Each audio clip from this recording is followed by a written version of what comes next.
Pakistan New Zealand, कहने को पाकिस्तान के लिए सीरीज खत्म हो चुकी है, लेकिन मेरे लिए ये सिर्फ एक सीरीज नहीं, एक स्टेटमेंट थी, ये एक मौका था और दस्तूर भी था खुद को प्रूव करने का यंगस्टर्स के पास किस हद तक पाकिस्तान उस मकसद में कामयाब हुआ। 25 का एशिया कप, 26 का T20 वर्ल्ड कप, क्या होगा, क्या बाबर रिजवान वापस आएंगे, इस टीम में कितनी ताकत है, कितना दम है, उस पर चर्चा करेंगे। 5वें T20 का प्रीव्यू भी करेंगे। दूसरी जानिब Ashutosh Sharma, the future of India, मतलब आईपीएल में कितने ही खिलाड़ी मौजूद है, इनक्रेडिबल प्रीमियर लीग, आईपीएल की बात करेंगे और इंपैक्ट प्लेयर रूल पर बात करेंगे कि भाई ये रूल सही है नहीं सही, गेम के लिए कितना अच्छा है। सबसे पहले पाकिस्तान की 5वें मुकाबले पे आते हैं। सीरीज आप ऑलरेडी हार चुके हैं, न्यूजीलैंड के अलावा आपने एक मैच जीता, आप स्टेटमेंट जरूर दी, लेकिन अब जो बात है वो ये है कि 5वें T20 में आप क्या उम्मीद कर सकते हैं, क्या कोई तब्दीली होगी। वहां पर जो खबरें आ रही हैं शायद शादाब खान और शाहीन शाह अफरीदी को ड्रॉप करके सुफियान मुकीम और मोहम्मद अली डेजी या जहानदाद खान को वापस इन कर दिया जाए, विच इज़ फाइन। आप यहां पर मजीद सीनियर खिलाड़ियों को रेस्ट देकर नए खिलाड़ी को शामिल कर सकते हैं, बट रास्ता बनाना पड़ेगा उमर बिन यूसुफ के लिए। मैं आपको बताता हूं कि उमर बिन यूसुफ को किस खिलाड़ी की जगह रखना चाहिए या किसकी जगह रखा जा सकता है। हारिस शुरू पर आते हैं, गन प्लेयर हैं, शुरू पर बेस्ट स्टॉट देना जानते हैं, और हारिस जैसा खिलाड़ी जब आपकी टीम में मौजूद होता है तो वो आपको अटैकिंग क्रिकेट का वो एक्स फैक्टर से लाकर आपको देता है, क्योंकि शुरू पर T20 में पावर प्ले में आपने अटैक करना है। समटाइम्स आप फेल होंगे, समटाइम्स आप पास होंगे, और अटैकिंग क्रिकेट में सबसे बड़ा मसला पता है क्या, ऑन अ डे आप शायद 100 पे आउट हो जाएं, लेकिन ऑन अ अदर डे में भी आप 216 ओवर्स में चेज कर दे, जो पाकिस्तान ने किया अभी। तो ये एक चीज़ चलेगी, कभी खुशी कभी गम, और इस तरह की टीम आपको डेवलप करनी पड़ेगी, लड़कों को कॉन्फिडेंस देना पड़ेगा। मे भी बाबर और रिजवान से एक आध खिलाड़ी को आप वापस लाकर टीम में कुछ स्टेबिलिटी लेके आए कि अगर शुरू पर जल्दी विकेट गिर जाती है, हसन नवाज या फिर मोहम्मद हारिस जल्दी आउट हो जाते हैं, तो शायद बाबर आजम और रिजवान दोनों में से एक इनिंग्स को कैरी करे। लेकिन ये जो आपने एक नया तरीका पकड़ा है क्रिकेट खेलने का, एक नई नई सोच जो अपने अंदर लेकर आए, इस पॉजिटिव वाइब को नहीं मरने देना, इसी के साथ आपने मैदान में उतरना है। फिर उसके बाद सलमान अली आ गए, कप्तान है, वो खेलेंगे। हसन नवाज ने 100 किया है एक मैच में, उसके बाद वो फेल हुए, आप उनको ड्रॉप करेंगे नहीं। फिर मोहम्मद हारिस का भी सेम केस है। इरफान खान न्याजी, एकमात्र खिलाड़ी इरफान खान न्याजी ऐसे हैं जिनकी जगह आप शायद सोचे कि आप शामिल कर सकते हैं वहां पर उमर बिन यूसुफ को, क्योंकि उमर बिन यूसुफ एक वाहिद ऐसा खिलाड़ी है जिसने फर्स्ट क्लास में 30-40 से ऊपर मैचेस खेले हैं, और एक खिलाड़ी जो फर्स्ट क्लास क्रिकेट खेल कर आया है। जिम्बाब्वे की मुश्किल कंडीशंस में भी उतने बुरे थे नहीं, एक वो छक्का जो लगाया था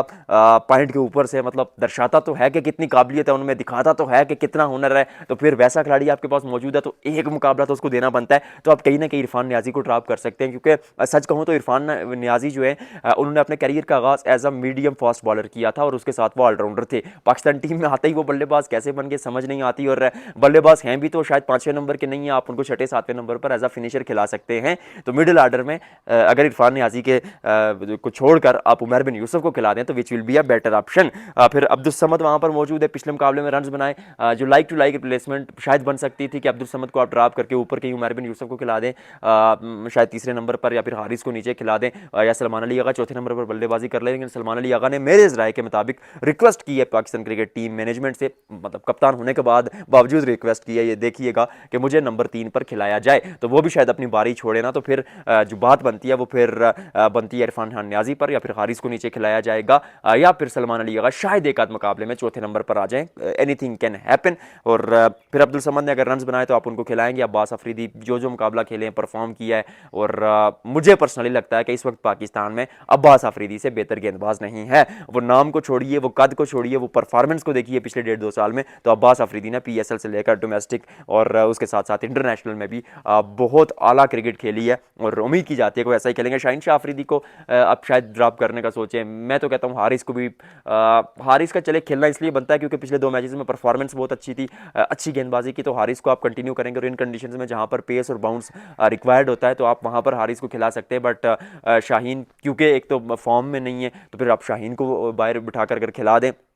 मोहम्मद अली डेजी को एक दफ़ा दोबारा, मुझे पर्सनली डेजी बहुत पसंद है क्योंकि वो भी खिलाड़ी फर्स्ट क्लास खेल के आया है। मेरा मेरा एक पर्सनली ना एक फंडा है मेरा, वो फंडा ये है कि आप डोमेस्टिक क्रिकेट जो है खेल कर आए, आप फर्स्ट क्लास क्रिकेट खेल कर आए, तो आप कंटिन्यू कीजिए उसी टीम के साथ, और जो खिलाड़ी मतलब डोमेस्टिक में परफॉर्म करके आए उनको मौका दिया जाए। तो फिर मैं भी आप सुफियान मुकीम को कहीं ना कहीं एडजस्ट कर सकते हैं, तो टीम ठीक ठाक है। और सबसे इसमें बड़ी चीज़ यही है कि अगर मुकाबला आप जीत जाते हैं आखिरी, तो 3-2 से अगर आप सीरीज़ हारते हैं अगेंस्ट न्यूजीलैंड इन कंडीशंस में नई टीम लेके, तो मेरे नज़दीक बुरा रिजल्ट नहीं है। एक बार फिर कहूँगा, सीनियर खिलाड़ियों के साथ आप पिछले 16 में से 12 मैचेस हारे थे, 8 में से 6 सीरीज़ें हारे थे, जीते आप सिर्फ जिम्बाब्वे और आयरलैंड के खिलाफ थे। तो मतलब वहाँ पर भी तो परफॉर्मेंस ऐसी ही थी, तो यहाँ पर अगर नए खिलाड़ियों के साथ हार रहे हैं तो हारने देना, कुछ सीख लेंगे। इनक्रेडिबल प्रीमियर लीग के बारे में बात करते हैं भाई, आईपीएल मतलब इस जैसी कोई लीग नहीं, क्योंकि ब्रॉडकास्टिंग क्वालिटी हाई है, इम्पैक्ट प्लेयर रूल है, इसमें नई चीज़ें जो आती हैं वो बाद में इंटरनेशनल क्रिकेट में यूज़ होती हैं, और क्या इम्पैक्ट प्लेयर रूल जो है वो इंटरनेशनल क्रिकेट में भी एक दिन यूज़ होगा। सवाल तो बड़ा है। पर्सनली बिलीविंग कि क्योंकि क्रिकेट को आपने एक वर्ल्ड फेमस गेम बनाना है, आपने फुटबॉल के साथ कंपटीशन करना है, आपने टेनिस के साथ कंपटीशन करना हो, तो आपको इम्पैक्ट प्लेयर रूल पर बात करनी पड़ेगी, क्योंकि किसी भी मौके पर यार गेम बदल सकते हैं। आशुतोष शर्मा आते हैं,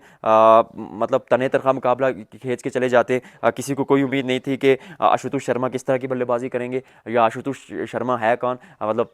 48 घंटे पहले तो किसी को पता नहीं था, मगर एक खिलाड़ी आता है, मुश्किल में होती है वहाँ पर दिल्ली कैपिटल्स की टीम, और तने तनखा मुकाबला लेकर चला जाता है, 30 गेंदों पर इम्पैक्ट प्लेयर रूल आता है, तो मतलब वो इंटरेस्ट लेवल जो है शायकीन का 5 विकेटें गिरने के बाद या पहली इनिंग्स खत्म होने के बाद जब वो थोड़ी सी उम्मीदें गिरने लगती हैं आपकी कि यार आपकी टीम थोड़ा सा पीछे रह गई है, आपके पास एक्स फैक्टर का ऑप्शन मौजूद होता है। मिसाल देता हूँ, पाकिस्तान क्रिकेट टीम खेल रही है T20 मुकाबला, आजम खान को आपने टीम में रखा नहीं है क्योंकि उनकी फिटनेस उस तरह की नहीं है, मगर अगर इम्पैक्ट प्लेयर रूल हो तो कहीं ना कहीं आप आजम खान को टीम में लाकर वो सारा नक्शा बदल सकते हैं। तो इसी तरह का ये इम्पैक्ट प्लेयर रूल है, और दिल्ली ने धराशायी कर दिया लखनऊ सुपर जायंट्स को, पहले खेलते हुए 209 रन बनाए थे लखनऊ सुपर जायंट्स ने, ऐसा लगा कि लखनऊ शायद आगे निकल गया। वहां पर फाफ डुप्लेसिस शुरू पर आए, सिर्फ 29 रन बनाते, अक्षर पटेल 22 रन बनाते, 34 रन स्टब्स बनाते, और एट दी एंड जो 31 गेंदों पर 66 रन वहां पर जो बनाते हैं ना दिल्ली कैपिटल्स के लिए आशुतोष शर्मा, वो मुकाबला दूर ले जाते हैं लखनऊ से। लखनऊ की बात करें तो वहां पर ऋषभ पंत कप्तान कुछ कर नहीं पाए, 6 गेंदों पर कोई रन बना नहीं पाए, उसके अलावा मिचेल मार्श 36 गेंदों पर 72 रन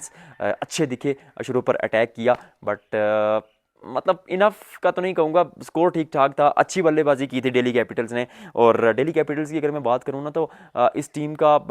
कद हमेशा मतलब ऐसा नहीं लगा, हालांकि सबसे ज़्यादा जो ऐसी टीम जो सबसे ज़्यादा नाकाम हुई है वो दिल्ली कैपिटल्स ही है, बट इस टीम ने रिजल्ट प्रोड्यूस किए हैं और इस टीम ने इंटरेस्टिंग मैचेस खेले हैं। फैन क्लब भी बहुत बड़ा, क्योंकि दिल्ली मतलब राजधानी दिल्ली है, तो फिर इस टीम में होता ही है इस तरह की चीज़ें, लेकिन गेंदबाजी साधारण है इस बार गेंदबाजी साधारण है, बल्लेबाजी में पुरान वहाँ पर मौजूद है, क्या बारी खेली, कल जो छक्के लगाए वो एक्स्ट्रॉर्डनरी थे, उसके साथ साथ मिचेल मार्श के साथ वो जो पार्टनरशिप 130 के ऊपर की, फिर उसके बाद स्टब्स ठीक ठाक रन बना देते हैं, माफ़ कीजिएगा डेविड मिलर ठीक ठाक रन बना देते हैं, मार्करम भी ऊपर मौजूद है, मिचेल मार्श भी हैं, तो मतलब बल्लेबाजी लाइनअप तो ठीक ठाक है, लेकिन गेंदबाजी बहुत ज़्यादा साधारण इस टीम की, और शायद यही वो चीज़ है जिस पर आपको देखना पड़ेगा। शार्दुल ठाकुर से